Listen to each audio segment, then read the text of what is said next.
Hey there. So the podcast is currently on an extended hiatus so that I can write my next book and work on some other exciting projects. But while we're away, I hope you'll enjoy this fan favorite episode from the archives. If you want brand new content to help you make peace with food and heal from diet culture, come sign up for my free weekly newsletter at christyharrison.com/newsletter, where I answer a weekly listener question. And as always, if you join my Intuitive Eating Fundamentals course at christyharrison.com/course, you get access to our exclusive monthly Q&A podcast where I answer all your new questions. Just go to christyharrison.com/newsletter and christyharrison.com/course to sign up, or click the links in the episode description. Welcome to Food Psych, a podcast about intuitive eating, health at every size, body liberation, and taking down diet culture. I'm your host, Christy Harrison, and I'm an anti-diet registered dietitian, certified intuitive eating counselor, and author of the book Anti-Diet: Reclaim Your Time, Money, Well-Being, and Happiness Through Intuitive Eating, which is available wherever books are sold. Join me here every week as I interview interesting people from all different backgrounds about their paths toward peace with food in their bodies. And by the way, on this show, we bleep out diet culture stuff like weight and calorie numbers, but we don't censor swear words or other adult language, so listener discretion is advised. Anti-diet revolution, we're for health at every size. Eat the foods you like. Food Psych. Hey there, welcome to episode 200 of Food Psych. I can't believe I'm saying that number. 200 episodes is a big milestone, and we have a great episode for you today to celebrate. So I actually had a different episode scheduled to run for this episode, and then I talked with Jeff Iovannone during Pride Month early in June and realized that we absolutely have to run this episode for Pride because it is so good and because he has such brilliant points to make about how diet culture shows up in the gay community and how to fight back, how the gay community can go about creating its own body liberation movement, and why that's so important. We also talk about harmful body standards in the gay community and the way the wellness diet shows up in this community now, how oppression and the AIDS crisis shaped what Jeff calls the normate gay aesthetic, why every body is a pride body, and so much more. It's a great conversation, and I can't wait to share it with you in just a moment. But first, I'll answer this week's listener question, which is from a listener named Monica P., who writes, okay, so a few things. First, I absolutely love your podcast. I listen to it several times a day, and I find so much safety and security in it. It feels like the only safe and non-toxic space where I know my thoughts and anger will be validated. I've been struggling with an eating disorder for about 5 years now. It got real bad real fast during my freshman year of college. I got to a place that was considered socially ill very quickly, although I kind of knew it was illness all along. I immediately went to residential treatment for 3 months where I thought I had a life-changing experience. 2.5 years later, though, I continue to struggle. I shift back and forth in levels of care at a well-known treatment center. During my second stay in residential for 6 months, I was super eager and left all my food rules at the door, stepping into the closest thing I've gotten to intuitive eating thus far. I gained a lot of weight very rapidly, going from quote-unquote underweight to quote-unquote overweight. The entire team seemed to be confused and informed me of it too. They looked for causes, not finding answers, and ultimately looked at my food as a possible quote-unquote problem. I can still hear them saying, "So how is the food going? Have you changed it a little?" Unfortunately, this was a bit traumatizing for me. It completely validated the thoughts that I could not trust my body and basically am not allowed to eat intuitively. Since returning home, I relapsed into bulimia as every time I ate past fullness, I felt like I had messed up. I've realized via the Health at Every Size community that the fast weight gain I experienced is totally normal and okay, and that long periods of reactive eating might be necessary, although I was not even binging because I was highly supervised during my stay in treatment.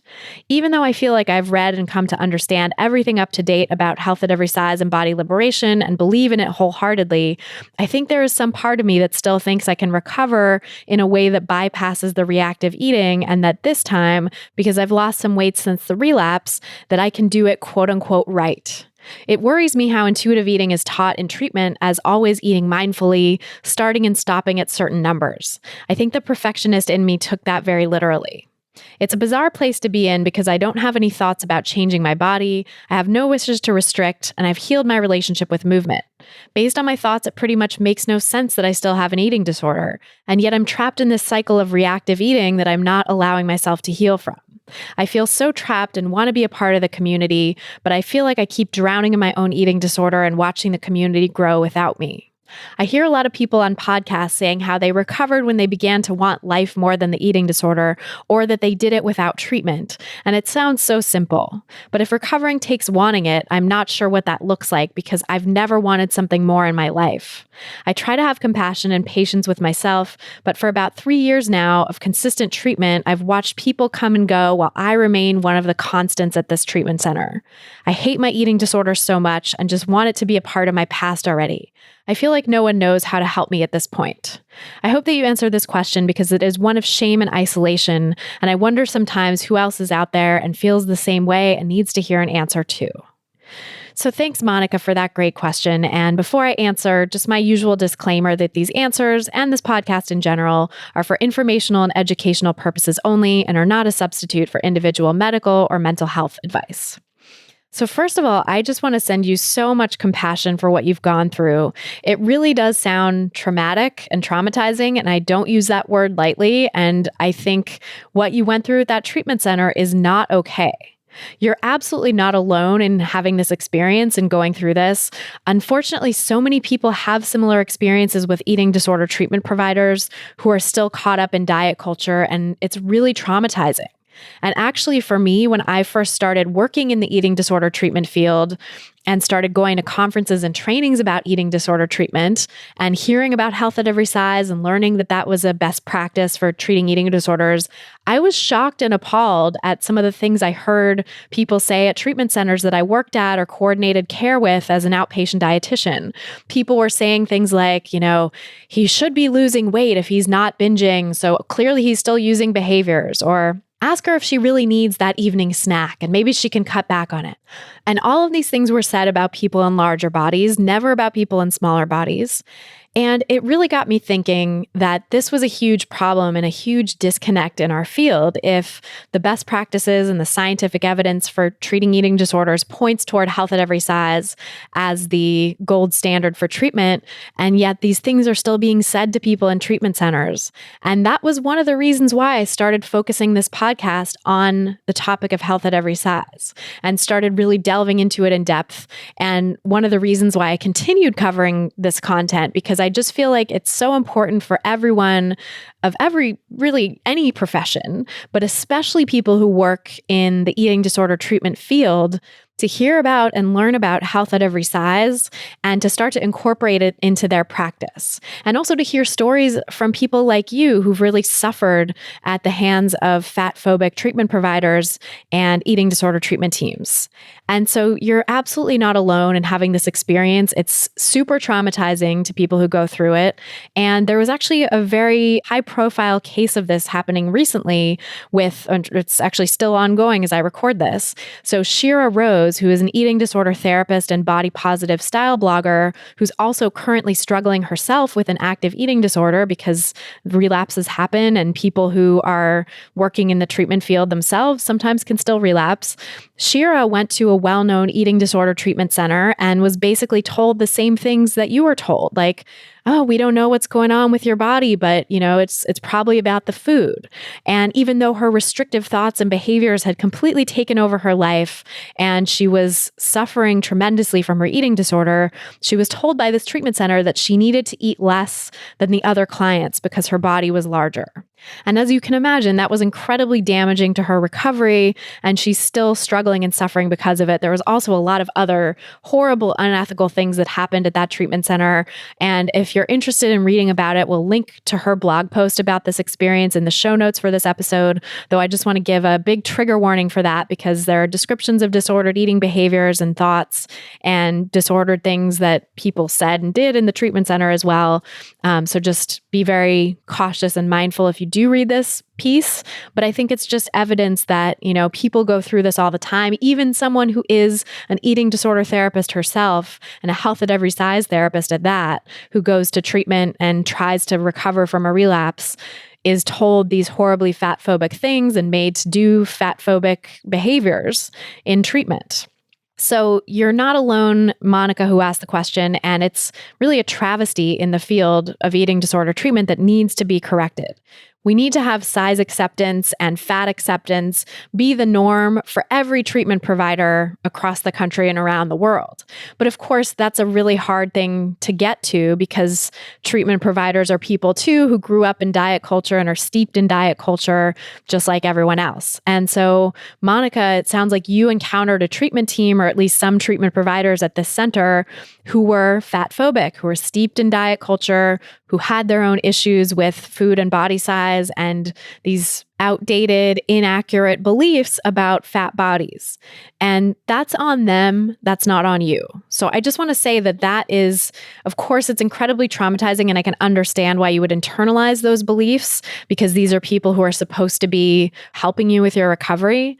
But it's not your fault, and it's very much their fault that they pushed those ideas onto you. And of course, your eating disorder brain was going to seize on this fat phobic belief that you couldn't eat intuitively like everyone else, which I want to just call bullshit on. That is not a valid belief. That's an eating disorder belief. I'm not calling bullshit on you, Monica, who asked the question. I'm calling bullshit on that belief. And to say that you, just as much as everyone else in the world, deserve to eat intuitively, deserve to take care of your body, deserve to eat as much as you want, as much as you need in order to feel secure and satisfied and assured that food is not going to be taken away again. And you've already been through the trauma of food deprivation, and now you're having layered on the trauma of fat phobia, which I'm sure you've experienced in other ways as well, just living in the world in a larger body, but now especially at this treatment center experiencing fat phobia. Of course, that's going to make it so much harder to recover. And of course, that's going to make your recovery take longer. So please don't beat yourself up that this is a long road. So many people out there have very long and winding roads to recovery, so you're not alone. And I think one of the reasons that that's the case, that so many people have these long paths to recovery, is because of diet culture, is because we live in a fat-phobic society that is constantly reinforcing eating disorder beliefs at every turn. It's very hard to recover in a culture that constantly praises and holds up eating disorder beliefs and sick bodies, emaciated bodies, as the gold standard. It's incredibly toxic to our mental and physical health to live in a culture like this. And if you're someone who's already suffering with an eating disorder that is entrenched in your mind and taking over your life, it's no wonder that recovery is so elusive. It's no wonder that recovery hasn't happened for you yet. And so I would highly recommend for you, and for anyone who's listening who's in this boat, to find a health at every size treatment center and providers that are fully steeped in health at every size and are not going to put you on a diet while you're trying to recover and are not going to make you engage in quote unquote mindful eating and be hyper fixated on every bite you put in your mouth under the guise of intuitive eating, because that's not really intuitive eating. That's just dieting by another name. That hyper fixation on how much you're eating and rating your hunger and fullness levels on a scale can so easily, as you experienced, get twisted into eating disorder rules, get subsumed into the diet culture and diet mentality beliefs that you're already holding, that the eating disorder is then using to dictate your life, to create rigid rules that you have to follow or else, and to just make your recovery that much more difficult.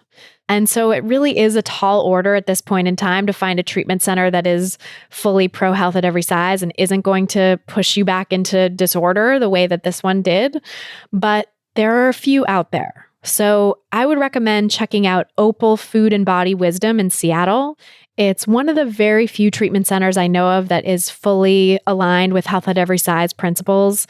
And they have intensive outpatient and partial hospitalization levels of care. I don't believe they have residential treatment available at this point, but if you're in the IOP or PHP level of care, it could be a great option. You can find it at opalfoodandbody.com, and we'll link to that in the show notes as well. The other option I would recommend checking out is Center for Discovery. They have some Health at Every Size folks in really high up positions at a company. I know that they've been making a real effort to align all of their treatment centers with Health at Every Size principles. So I think it would really be worth looking into them. And especially in the Los Angeles area in California, they have some treatment centers in that area that my friend and former podcast guest, Aaron Flores, is a dietitian for. He's a Health at Every Size and fat positive dietitian who would be, I think, a really safe person for you to work with for anyone in recovery from disordered eating. So those would be my two recommendations of treatment centers to look into. And I would love if anyone else listening who is a treatment provider could reach out if they are doing Health at Every Size work at their facility. If they're in, I'm not talking about the outpatient level, but more intensive outpatient or partial hospitalization or residential levels of care. I'd love to get a little head count going of dietitians and therapists and maybe medical doctors too who work at these facilities who are fully committed to the principles of HAES and fat acceptance, and to maybe get a list going of providers to look for at treatment centers specifically. So you can email me to do that. Email my team at admin@christyharrison.com. That's ADMIN at christyharrison.com.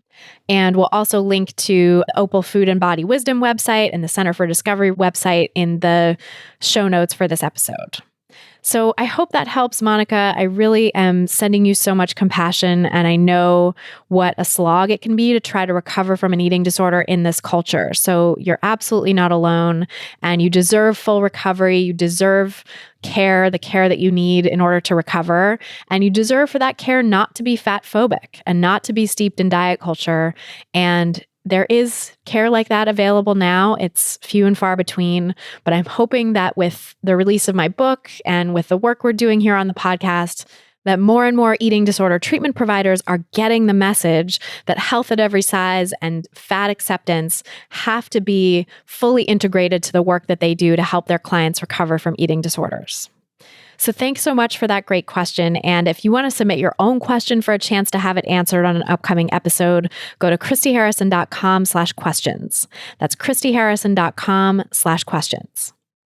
This episode of Food Psych is brought to you by my forthcoming book, Anti-Diet: Reclaim Your Time, Money, Well-Being, and Happiness Through Intuitive Eating. The book is a deep dive into the subjects that we're always talking about on this podcast, including the origins of diet culture, how to recognize it in all its sneaky forms, including in eating disorder treatment centers, and how to heal from it by letting go of efforts to lose weight or eat quote unquote perfectly, and instead reconnecting with the innate wisdom about food and movement that we're all born with, aka intuitive eating. I'm so psyched by the responses to the book already, I have to say. On the day that I announced it was available for pre-order, it was the #1 bestseller of all books in the eating disorder self-help category on Amazon, and it's still the #1 new release in that category. And not only does that make me feel so good to see that response to the book, but it also helps you and your ability to heal from diet culture. Because when the book gets on these bestseller lists, it reaches more people. And when it reaches more people, we get more allies in the anti-diet movement who can help us stand strong against diet culture and help us push back the tide of disordered eating. We get more people on our side who can help us change the world. So thank you from the bottom of my heart to everyone who's already pre-ordered the book so far. And here's to helping the book get out there to everyone who needs it. Also, since I've had a number of people asking, there will be an audiobook and I will be narrating. Yes. So I'll share more info about that and how you can order the audiobook as soon as it's available. But it's basically going to be like one long, juicy, awesome podcast episode. So I'm really excited. And you can get your copy of the book delivered right to your door on its release date, possibly even a few days ahead, and help spread the anti-diet message by getting this book on more bestseller lists by going to christyharrison.com/book and pre-ordering now. That's christyharrison.com/book. Okay, and now without any further ado, let's go talk to Jeff Iovannone. So tell me about your relationship with food growing up. So I think that there's never a time in my life where I didn't have a conflicted relationship with food, where I could just be, where I could just eat without overthinking things. So I grew up in Buffalo, New York in the 80s and had a fairly large Italian American family. So food was a big part of family, socializing, identity. But at the same time, from a very young age, I was always aware that my body and that my weight were a problem. People always went out of their way to point that out to me. So there's this conflict, right, where food is about socializing and identity and celebration. Like my grandmother and my great aunts were fantastic cooks, but at the same time, I could never feel like I could wholly partake in that or simply enjoy that because there was a kind of always a problem. I actually have this very vivid memory of my mom being very angry when I went to kindergarten, and you have to get weighed and all of that stuff, and her being very angry that I was like bigger than the other children, and that was like somehow an embarrassment on her. And so then when I got into my teenage years, I ended up losing weight, both I think because of just growing up in puberty, but I think also in part of engaging in some disordered eating and exercising. So when I was leaving high school, entering college, I think my family finally started to back off in terms of being on my back about my weight or my appearance. But then the next thing that I experienced was coming out as gay in my early 20s. Then it was this kind of like whole other shift where suddenly like my weight and my appearance wasn't a problem with my family, and then you come out, it's this big revelation about yourself. You're expecting acceptance and a community, but then suddenly I was a problem in a different sense. And I think that there's a lot of this in the gay community. My experience is by no means unique, but I think you come out and you expect to have this community and this acceptance, and then suddenly it's you're too fat, you're too femme, you're too this, you're too that. You enter into another culture or subculture where there's this whole other set of standards that you have to contend with, right? So I kind of went from food being a problem because of the one context to kind of food being a problem in a different context. And I think that it's not until relatively recently that I've been able to unpack some of this and start to work beyond it, because I think diet culture and these messages that we get are so incredibly complex and insidious, and it's hard for us to recognize that they're not just the norm, that they're ideas that we're being sold and being marketed to. And I'm someone that has a degree in gender studies, and I think sometimes it's difficult for me to unpack these things. And I imagine it must be incredibly difficult for people that don't have the educational privilege and the training that I have. Yeah, it is such a tangled ball of things because, like you said, it's so easy to just think, well, this is the way things are. Right. To not think of it as received cultural wisdom, but as just, well, this is life. This is how it is. And especially as a kid, I mean, it sounds like for you, it started so young, your family criticizing you about your weight. And did they put you on diets? Were they telling you to change the way you ate? Or was it sort of just this mixed message of like, you should eat, but also you're too fat? Oh, yeah. So I remember particularly like over summer vacations, being told that I should use the summer vacation to lose weight because I was, starting to get to the age where the other kids at school would pick on me for being fat. And I actually remember, this is in retrospect kind of funny to me, but also not. My mom actually using this phrase and saying like, this summer it's going to be like Operation Starvation. You're going to lose lose some weight. Oh my God. Yeah. It's interesting to me when parents do that sort of thing. And I'm sure that they just thought they were doing what they needed to do. Parents are always just doing the best they can and coming from their own place of whatever their issues are. But it's fascinating that they were like, well, kids are going to start picking on you, therefore you need to lose weight, and actually enacting the very same thing. And I don't know if kids actually did pick on you or not, but like clearly they were stigmatizing you, even if the kids at school never did. Right. And, I think most parents are kind of doing the best that they can, and that they don't want their child to suffer, right? So like what is the solution that they see? And, I also remember that my grandmother, who I was very close with, was always on some form of a diet. And I think that, from what I remember, she was like getting that from her doctor, right? So it's this idea of like her doing that because some sort of message connected to health, right? And then kind of that getting passed on to other people in the family. That's interesting. So it kind of was coming in part from her, and diet culture was transmitted via her doctor to everyone else. Mm-hmm. And it's so interesting, the parallels that you point out between that family environment and then this gay culture that you ended up in. Because like you said, it's like when you come out, you were expecting to be accepted, to sort of have things maybe get easier in a way, to find a community of like-minded people and then be like, woohoo, I found my people. And instead, it sounds like it was difficult in a similar way to how it was growing up with body stuff. Right, going from kind of like one hierarchy and set of appearance standards to a different hierarchy and set of appearance standards. Yeah, what was that like? I think in a lot of ways, gay culture is actually worse than the dominant culture.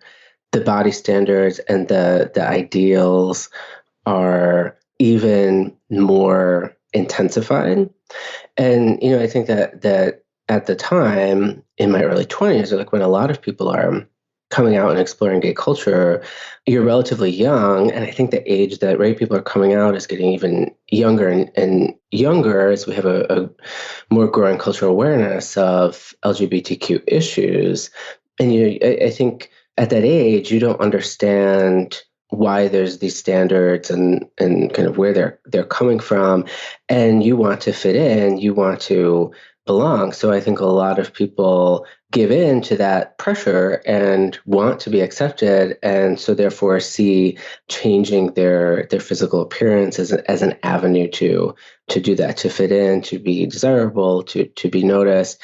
And I think for me at least, it hasn't been until much later that I feel like I actually had the knowledge and skill set to kind of unpack.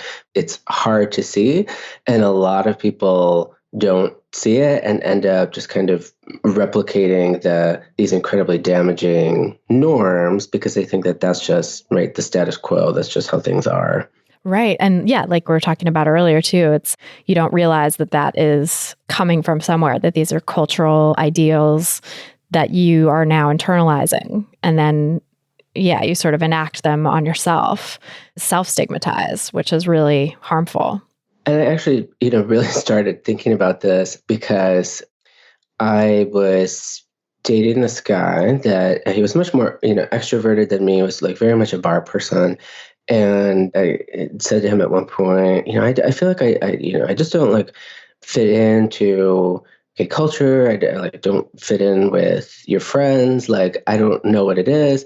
And like, without missing a beat, he was like, oh, well, it's because you're not like fat, but you're like gay fat. Ugh. And maybe if you like lost some weight and went to the gym, you'd feel a lot better about yourself. And then you would also fit in. Oh my God. And so that was like incredibly damaging in the moment. But that me being the scholar that I am, I wanted to like understand what that meant in terms of like, what does it mean to be like gay fat, right? So, and I think it points to the fact that gay male culture has this different more restrictive set of body standards than Western culture in general, and that those standards just don't come out of nowhere. They have a historical context and they exist for, purpose. I think it's been very hard for me to not have a lot of anger towards other gay men, people that have made similar comments, right? And so this guy wasn't the only one on multiple occasions, right? There were other people who kind of like went out of their way to point out to me that, oh, if I just lost some weight or I just changed the way that I looked, I would fit in so much better. I would be so much more desirable. But, I think really when we think about it, it's not just coming from gay men themselves. It's very much a reaction to heteronormativity and homophobia.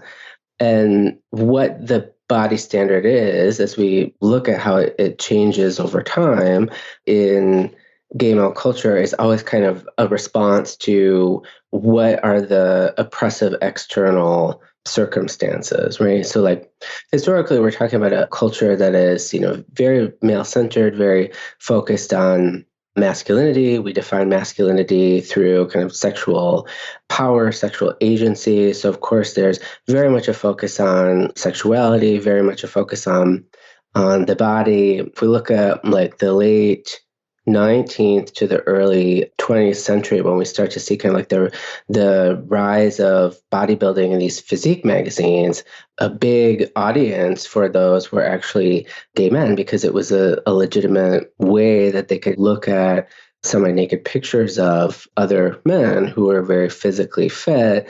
And of course, at the time, there's also anti-obscenity laws where you can't send obscene material through the mail, but this was okay.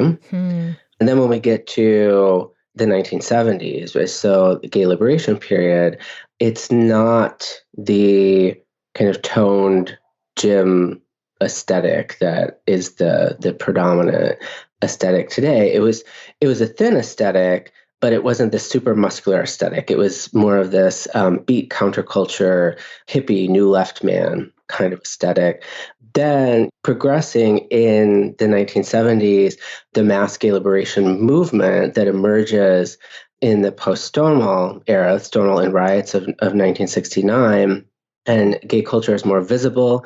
It starts to become more enmeshed with consumer capitalism. So we start to see the rise of bathhouses and porno theaters and bars. And so all of these kind of commercialized spaces catering towards gay men and gay male sexuality, we kind of start to have this more masculine, muscular aesthetic. It's where like the mustaches come from, right? That's that era. Yes, yeah, the Castro clone. Mm-hmm. That developed in the Castro district in San Francisco. So it's kind of like the muscular man with the mustache, this very working class aesthetic, wore flannel shirts. Levi's was kind of modeled after the Marlboro Man from the Marlboro cigarette ads that debuts in 1954. So this muscular aesthetic, but it was kind of a more masculine, rugged aesthetic. Then when we get to the early 1980s, and I think that this is a really key time in terms of the body aesthetic that develops, the beginning of the HIV/AIDS epidemic. And we see a shift in what the aesthetic is. So it moves from that Castro clone aesthetic to this very white, slim, toned, hairless, clean-shaven aesthetic. And it makes total sense. AIDS, before we get the AIDS acronym in 1982, it was actually called GRID, gay-related immunodeficiency. So it's seen as a gay disease, or it was also described as a gay cancer. So we have a population that's sexually stigmatized, and now they're also considered diseased. So the body aesthetic, right, is a reaction to that, wanting to seem, clean and healthy and kind of manage this stigma, right, that's associated with gay identity at the time. And it's this dual stigma, right, both because of deviant sexuality and because of disease. And so that's when kind of the muscular gym look really ramps up into high gear. And doctors were actually prescribing steroids to gay men who had AIDS to prevent wasting, which is one of the side effects. And the journalist, Michelangelo Signorile, in one of his books, I believe Life on the Outside, where he's looking at this phenomenon, made this really interesting observation that at this time, the most kind of beautiful, muscular men were actually the ones that were the most kind of sick and dying. But they were kind of cultivating this aesthetic to kind of manage their shame surrounding having AIDS. And so I really think that, and so I'm born in 1982, the year that the AIDS acronym is coined by the CDC. So I'm growing up in a world where, right, AIDS is present, but by the time I'm coming of age, it isn't as much of an issue, right? There's already effective treatment. And so I think for, myself and gay and queer men that are younger, we've very much grown up in a world where we've inherited this body aesthetic. And I think it's very much about mitigating shame and stigma, right? And this is also where diet culture comes in, because the roots of diet culture are very much connected to these ideas that appetite and food are connected to morality. And if we can control our appetite, we can control our food intake. It shows that we are a moral and good person. And so I think that's part of what's going on here, that if society is telling you that you're deviant and your sexuality is excessive and you don't have control, showing that you have control over your body and disciplining your body into certain normative ideal standard is a way of showing that you are a good moral person that has control. And it's also, right, projecting this desirable aesthetic is another way to mitigate shame and stigma. It's so interesting too, the way that intersects with the idea of like looking healthy, quote unquote. Yes. I mean, so fascinating that this look was actually something that was cultivated by men who were sick with AIDS before there were treatments, and that was then adopted and sort of held up as like the standard of health or well-being. And also, like you said, that the sort of, showing that you have control over this part of your life. But I think it's interesting in like modern culture, how the health piece is really brought to the fore too, when people talk about like, fitness, like you said in one of your pieces that I really loved reading, like fitness journey, people call their fitness journey, right? And take gym selfies and publicly sort of perform that they're working out and that they're taking, quote unquote, taking care of their health. And that aesthetic developed from these roots, I think most people aren't even aware of in gay culture or in mainstream culture. Right. And so like the fitness journey, which I think is just like a masculine word for a diet, is very much about publicly demonstrating, right? Because you can't just go on the fitness journey. You have to publicly document that you're on the fitness journey as a way to perform and kind of demonstrate that you're this, good, moral gay man. I think this also intersects with what you call the wellness diet and ideas about clean eating, because it's, again, this equation that, okay, if you're eating things that are considered clean, by extension, you're considered clean. And if you're eating things that are bad or dirty, right, you're bad or dirty. So I think, it connects to heteronormativity and homophobia. It's a way to show that you are a good, clean, moral person, right? That it's this idea like you're just like everyone else aside from who you're attracted to. And I think there's so much going on in terms of language, right? How gay men don't talk about dieting, but they talk about their fitness journey or gymming or meal prepping, that masculinity is really antithetical to dieting, right? Because men in our culture are often told that they can be anything, they can do anything, but diets are about controlling and restricting, right? So it's at odds with the way that we define masculinity. And it's so often packaged and sold to women too, or feminine people. It's sort of like, this is what you do if you're feminine. You try to shrink your body. So I think, that cultural inundation of like, oh, well, that's like moms go on diets. That's not something that like dads do. Right. And gay men are already stigmatized for being feminine. So there is incentive to not recognize the extent to which gay male culture and diet culture are intertwined, that there's actually a lot of sexual and social privilege by conforming to certain ideas about masculinity. And right, so engaging in diet and exercise to achieve a more masculine ideal normative look, but then at the same time having to reject the fact that that's kind of a feminizing, right, practice, that diets are associated with women, that it's about control, that it's about restriction as a way of managing gay shame. That's so interesting, right? That you can sort of dial down any other aspects of your identity that might go against the mainstream or the mythic norm, as Audre Lorde called it. If there's anything else about you other than being gay that doesn't fit within that box of white, cis, heteronormativity, thinness, whatever, that you can, at least with body size, like sand down those edges by shrinking your body. And that can give you additional privilege in the world. I mean, you had a really great piece that you wrote about Pete Buttigieg and why he's like not the gay candidate that you want. And I'm thinking of that, and thinking about this, how like his being gay, he sort of frames as this like just sort of incidental thing about his identity. Like it's no big deal. And I mean, there's this contradiction because he sometimes makes it out to be like, this is really important. But for the most part, he's like, yeah, whatever. I'm gay, but I'm just like everyone else. I'm just like, and I went to Harvard and I served in the military and, all this stuff that sort of puts him more in that mythic norm box. And the being gay part just can sort of get swept to the side.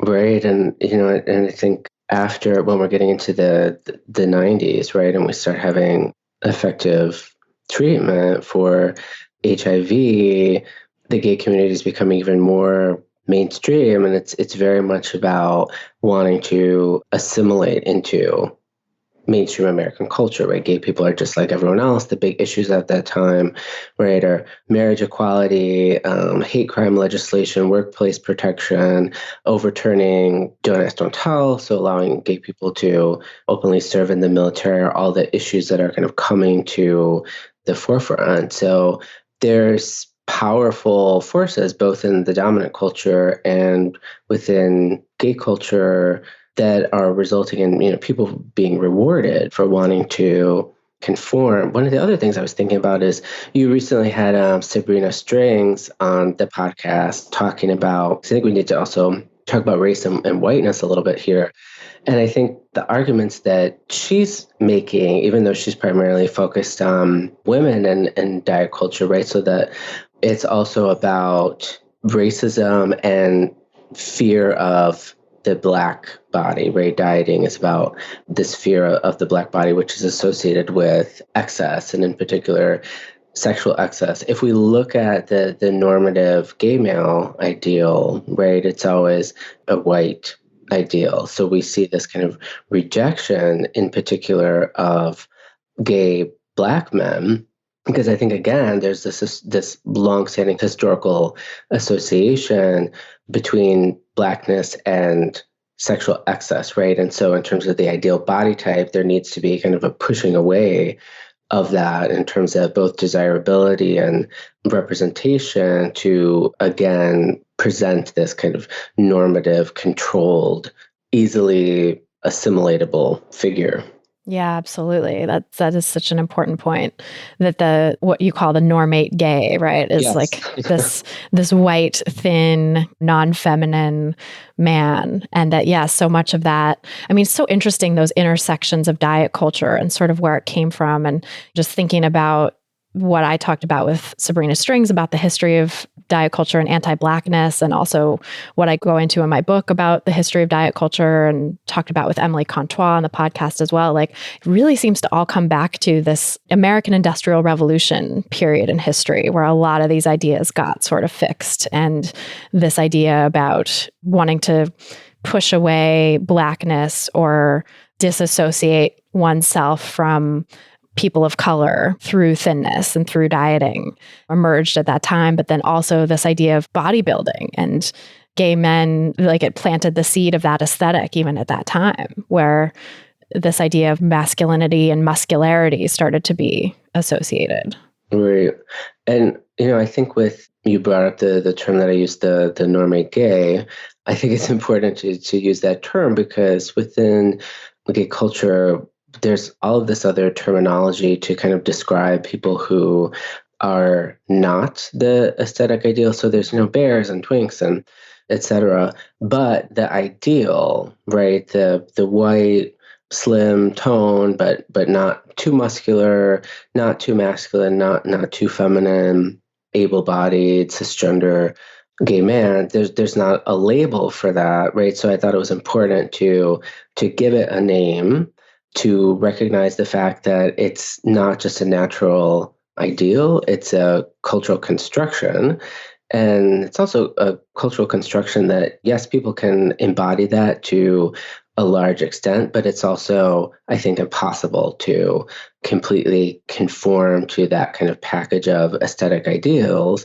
And that's the point, right? Diet culture and consumer capitalism are supposed to keep us in lack and want in pursuit of this idealized image that is humanly impossible for us to reach. And I can't take complete credit for the term normate. It actually comes from a feminist disability scholar named Rosemary Garland Thompson, and she was on my dissertation committee. But in her book, it's called Extraordinary Bodies, she comes up with this term normate as a way to kind of look at how disability, physical disability in particular, is not just this medically evident category or identity, but it's also socially produced because we have this idea of what the body should be or what it should be able to do. And then anyone that falls short of that falls into this category of disability, right? Gets this special label. So she creates this counter label, the normate. So people who are able-bodied, who kind of fit into the average body ideal, ability, aesthetic, that the body of the physically disabled person is defined again. So I think, Ray, there's a similar thing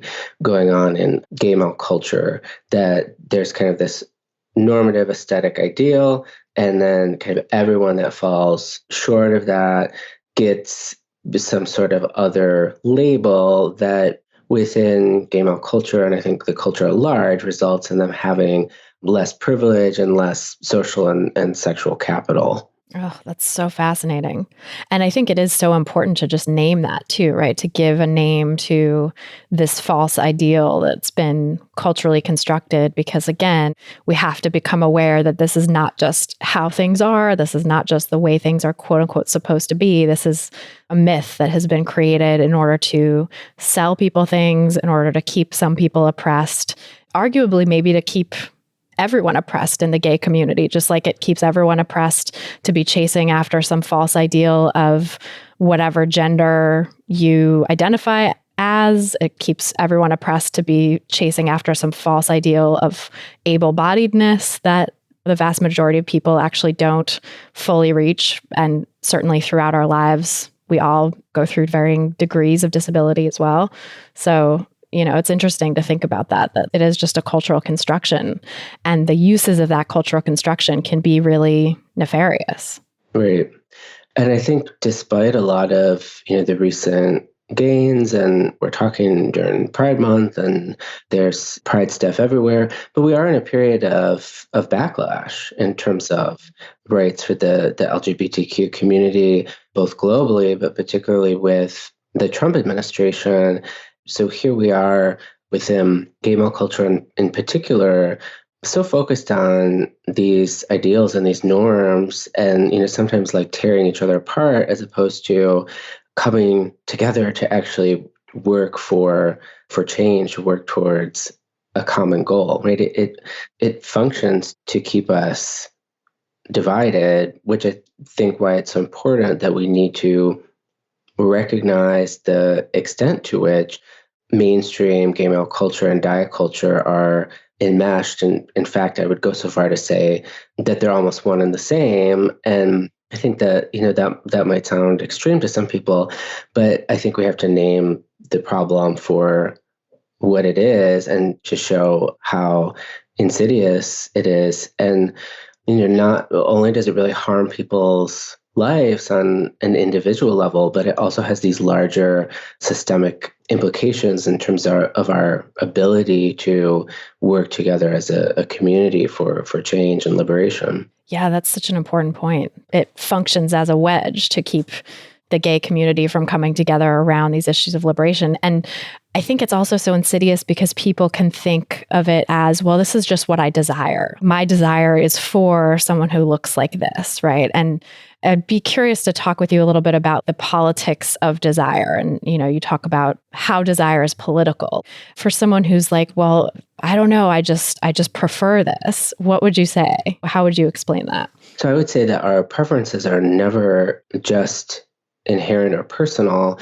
They're always political because we exist in a social context. So our desires don't exist independently of that context.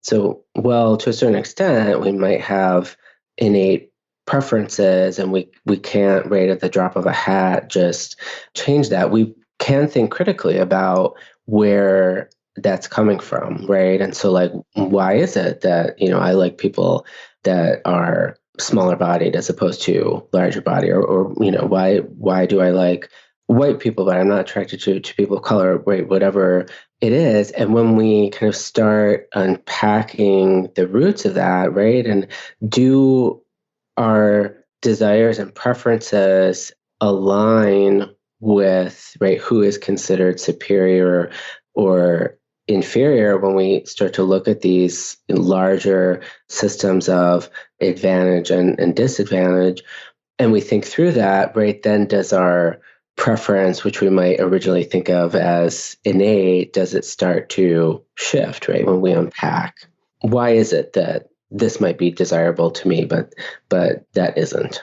Is it because that's how you really innately feel, or because that's what you've been told? It is so fascinating to think through that. And I feel like that, I think in my younger days when I was sort of spinning apart, questioning everything and having a lot of anxiety about stuff, I feel like those kinds of questions could have made me feel torn apart. And I think it might be worth it to just acknowledge for people who are in that place, maybe this isn't the work you need to be doing right now.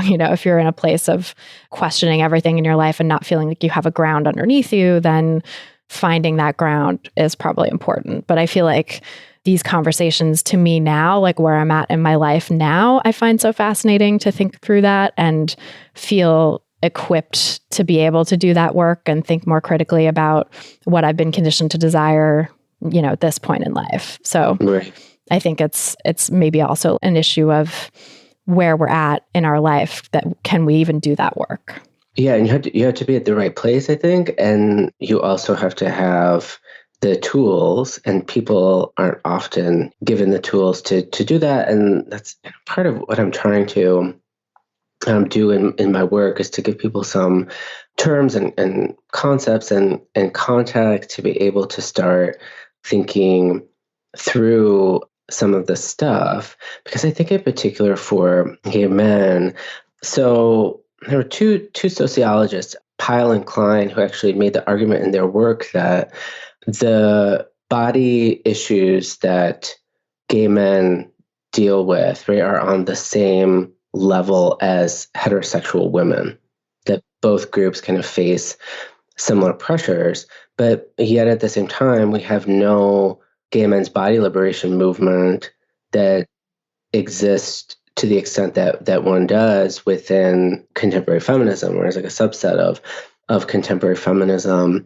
And there's so many people that are doing this work from a feminist context. Yourself, Lindy West, Jamila Jamil, Virgie Tovar.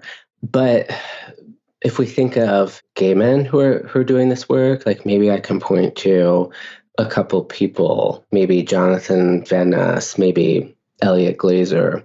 And I think that part of the reason why that is there's very powerful incentives in place to keep gay men from recognizing the extent to which they're engaged in diet culture. And I think it's all about norms of masculinity, in particular, gay masculinity.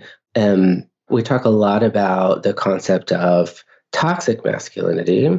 So these aspects of masculinity that have socially harmful or regressive effects, but it's often framed as a phenomenon that's solely related to straight men. And I was actually laughing as I was grading one of my students' projects. She wrote this really great analysis it was a cross-cultural analysis of toxic masculinity. And she was talking about China. And the term that they use in Chinese for toxic masculinity, if you translated it literally into English, it translates as straight male cancer. Right. So, but it's speaking to how we think that this is a phenomenon relating to only straight men. But I also think that there's something that we could call a toxic gay masculinity. So aspects of gay masculinity that are similarly harmful or regressive, right? So we can have this context where at the same time, gay men are victimized by the dominant toxic masculinity, by heterosexual men, but then gay men themselves can victimize other marginalized men. And so, and I think a lot of toxic gay masculinity is wanting to kind of conform to this normate gay ideal. So wanting to conform to this body aesthetic, whiteness, being cisgender, being able-bodied, and then kind of oppressing other gay men or marginalized men that kind of fall outside of what the gay masculine ideal is. And so I think we need to recognize this more, because we need to have more role models. We need to have people who are speaking out about this. We need to have a movement, I think, around these issues. And I think sometimes it's easy for us to just falsely assume that white cisgender gay men in particular aren't that oppressed anymore. But if we actually look at the data, that's not the case at all. So gay men very much suffered with disordered eating, full-blown eating disorders, suicide, loneliness, low self-esteem, other mental health issues. And I think it also starts really young as well. And so I think we need more analysis, more representation, more role models around these issues. I know that it helps me if I think cultivating that sense of empathy and connectedness. Jonathan Van Ness from Queer Eye has been just the fact that he exists in the world is this very outspoken femme gay man who, yes, I think he would fall within our cultural parameters of thinness, but doesn't conform to, this ideal gym aesthetic, and is very, I think, vocal about that, really puts himself out there. When people do that, that's so helpful. There's been so many times where I've been having a bad day or have felt, down on myself, or, been feeling like I'm, not good enough, or doing this work is impossible. And then I look at something, that he posted where he's like dancing in his kitchen or something like that, and being very vulnerable. And then it just creates this moment of connection, right? Where, it's not just me, I'm not alone. And there's other people that are doing this work too. I think we need so much more of that. Oh God, we really do. And I love that you're out there doing this work. And I'm curious too about your own relationship with your body and how that's shifted as you've done this work. And also even your history, your career trajectory with it, because you have a degree in gender studies, you said, but how did you sort of get from there to this particular niche in looking at gay men's relationship with their bodies? How did that unfold? it was always coming from, a very personal place. And I actually think for a lot of scholars and academics that's often the case, but we're trained not to say that, right? Because we're supposed to be rational and intellectual, and we're not supposed to be personal or emotional, right? So it didn't start as something that I wanted to study for purely intellectual reasons.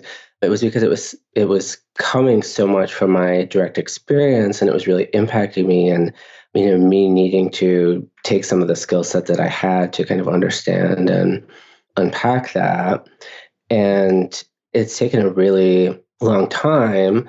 And for me, it has always kind of centered around dating or kind of liking people, and that like triggering, right, these feelings of I wasn't good enough. I needed to change myself. And there was, so many times where I would be interested in someone and I would get very much into this mindset of, okay, well, I have to do everything that I can to like make this other person like me.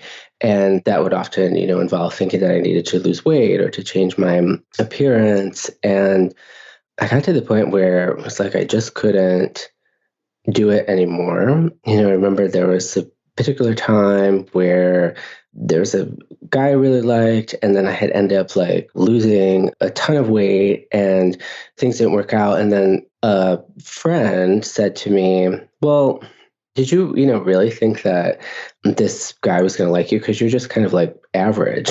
Oh, And oh my God. Some friend. Ugh. and that was just devastating because I was like, oh my God, I'm like literally killing myself trying to look better. And then that's still not good enough, right? Because it's often not just about size within gay male culture, but it's about aesthetic. So I think that, there's kind of in tandem, there's like sizeism going on and lookism, right? So we give privilege to people that are a certain body size or shape, and then there's lookism that we privilege people who have this certain package of aesthetic characteristics. And yeah, I actually like ended up confronting that friend about that, and we actually don't talk anymore. That kind of ended things. But that was just like really, I was like, I kind of can't do this anymore. And then recently, this is like within the past like 6 months, I met this other guy that I really, really liked. And I was having like, though, it was like those feelings kind of coming up again, right? That I'm not good enough. I need to lose weight. I need to change the way I look. So I was like really, going through it.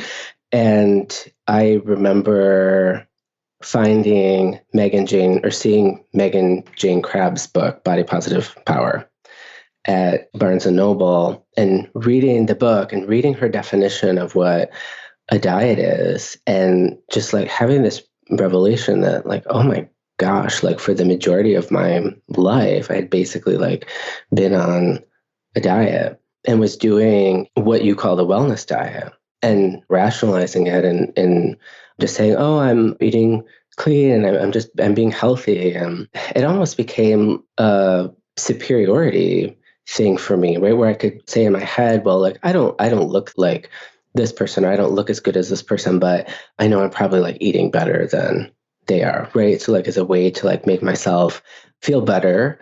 And that's actually how I discovered you and your podcast, because I was, reading Body Positive Power, and then said to one of my friends who's a social worker who works around these issues, like, I read this book and I realized like, oh my gosh, like for the majority of my life, I've been on a diet. And she was like, you need Christy Harrison. Aw.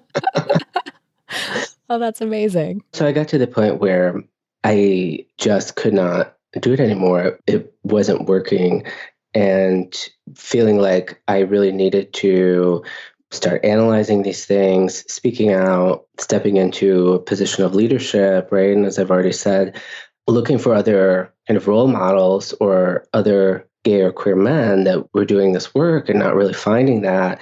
And so I was like, okay, maybe I need to be that person. Oh, that's amazing.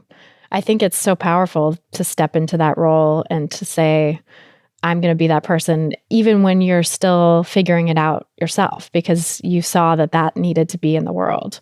And I'm sure there are gay men listening to this and people of all stripes listening to this who are inspired by what you're saying and are going to do the work, come on board with this maybe new gay men's liberation movement that you're starting. So I think that's huge. Gay men's body liberation movement, I should say. And it's not easy, but we have to do it. And I've gotten a lot of resistance in terms of, because I think people don't want to confront, the fact that gay men in particular don't want to kind of confront the fact that maybe they're on a diet, they're engaged in diet culture, and they haven't recognized it, that they're actually benefiting from, right, some of these body ideals.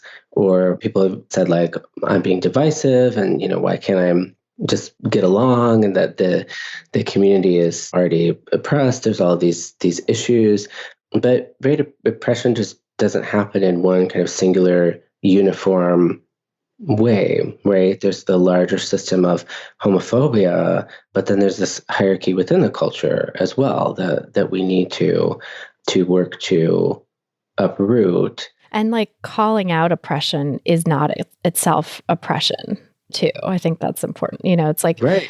like, I think people can feel defensive, of course. And I mean, I was there myself. Like 10 years ago, a friend of mine told me about health at every size. And I was just like, I am not hearing this, Right. And now here I am 10 years later singing it from the rooftops. So I get the transition that has to happen in order to get to that place. But yeah, I feel like people's sort of knee-jerk defensiveness of like, you're being oppressive is really frustrating sometimes, because it's like, no, this is actually calling out something that is actively oppressing you, and you're Right. twisting it. And I think we often take the critique personally, like we are being told that we're bad people or that we're doing this, when in fact, I think it's really about looking at the larger systems, or that we as individuals are just kind of products of them. Right. And looking at the way that the system has shaped you and looking at the system as problematic, I think inevitably at some point often moves individuals to action, moves us to say, okay, I'm going to question my own participation in this system. But I think it doesn't have to at first, and I think there's oftentimes a really necessary place of like sitting with it and saying like, oh, I'm starting to see the problems with this system, but I don't want to give up my participation in it yet. And I'm still going to do these things, and having to like sit with that cognitive dissonance.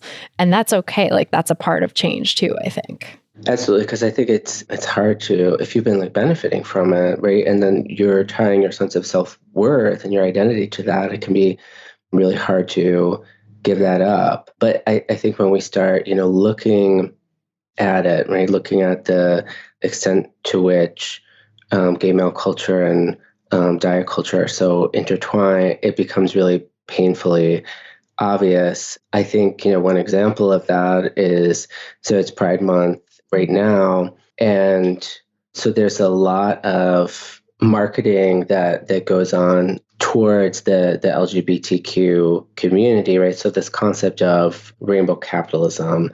So integrating or taking the LGBTQ community or LGBTQ activism and putting that into corporate marketing campaigns, right? Marketing towards the LGBTQ community as a way to make a profit. And of course, those marketing campaigns are often aimed at the members of the community that have the most privilege. So white, middle class, cisgender gay men and lesbians who have the purchasing power. So I think one of the things that we see, in addition to rainbow sneakers and rainbow mouthwash, slap a rainbow on everything, is diets being marketed towards gay men specifically for Pride Month. One of my friends sent me this post on Instagram from a personal trainer who was advertising to gay men, basically saying, I'll help you get your pride body for Pride Month. And basically what that is getting the normate gay body.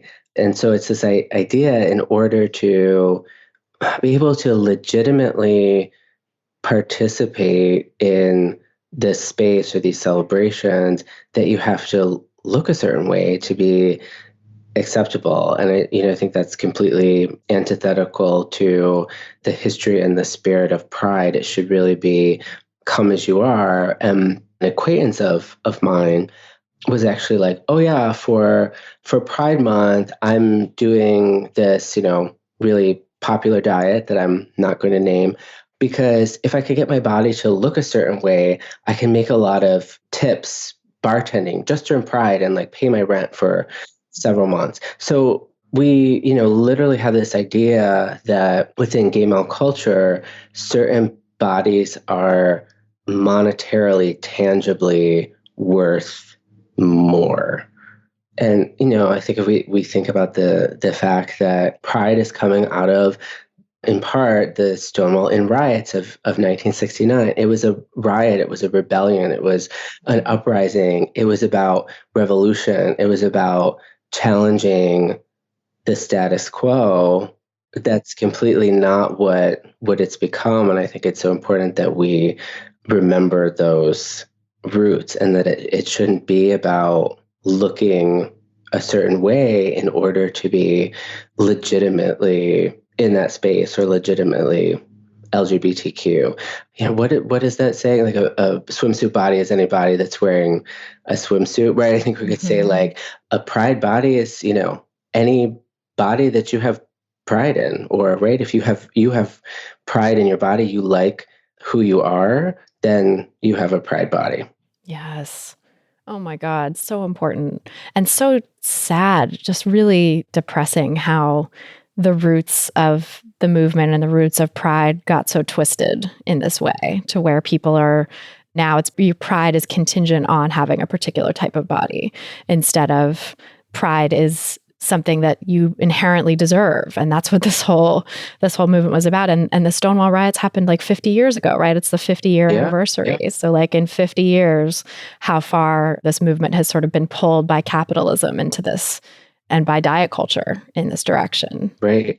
And I march in the Pride Parade here in Buffalo with our senior group here, Rainbow Seniors Visible and Proud, RSVP. So they asked myself and other members of our local LGBTQ history group to march with them, right? Because we couldn't study LGBTQ history unless our elders made it first.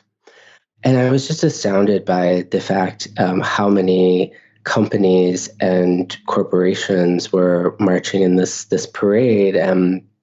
We were relatively up towards the front of the parade, honoring our elders because of Stonewall 50.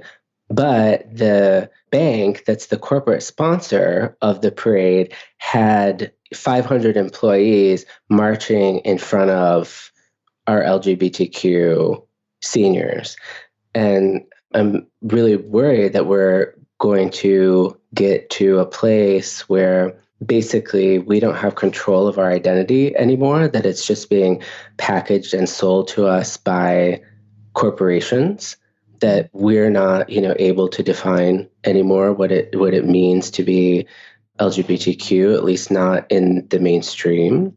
And I think right part of that is diet culture and is certain aesthetics and ideals, and that's kind of it's part of this corporate takeover of Pride, right? And so I've made the argument that diet culture and gay male culture are enmeshed. I think that they're even more enmeshed within the space of Pride celebrations and the consumer capitalism that takes place specifically around these events during the month of June. What can be done about that? Like, what do you think needs to happen in order for Pride to become more, again, what it was at its roots?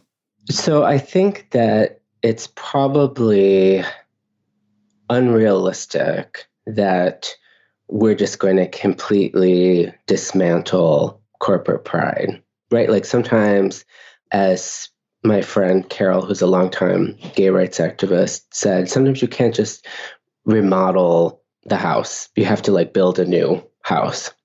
And I think that to an extent, right, people should be allowed to have fun and celebrate. And so I don't think we're going to be able to completely dismantle corporate pride. What I think we can do, though, is engage in parallel organizing and create something else that's more in the original spirit of what Pride was in the 1970s, that also kind of functions as a way to hold corporate Pride celebrations accountable in terms of, some of the more egregious actions that they might be engaging in, right? So like, are corporations that are actively doing things that are harming the LGBTQ community? Are there marginalized populations, right? Are they corporate sponsors of Pride, right? Is kind of Pride accessible? But I think we can, start to build these parallel structures. And I think it's, Philadelphia that has started doing this kind of parallel Pride for the People. So I think we can do something like that that's an alternative for the people that don't want to participate in the corporate sponsored Pride, that focuses more on community and education and workshops and speakers. Like if you look at what different gay rights groups in the 1970s were doing in terms of Pride, which I think, even though it might not have been as visible, like in Buffalo, we don't get an actual parade until the early 90s. But I think what people were doing in the 70s was actually more radical, because it was about education and change and activism and bringing the community together, and art and theater. So I think while we can't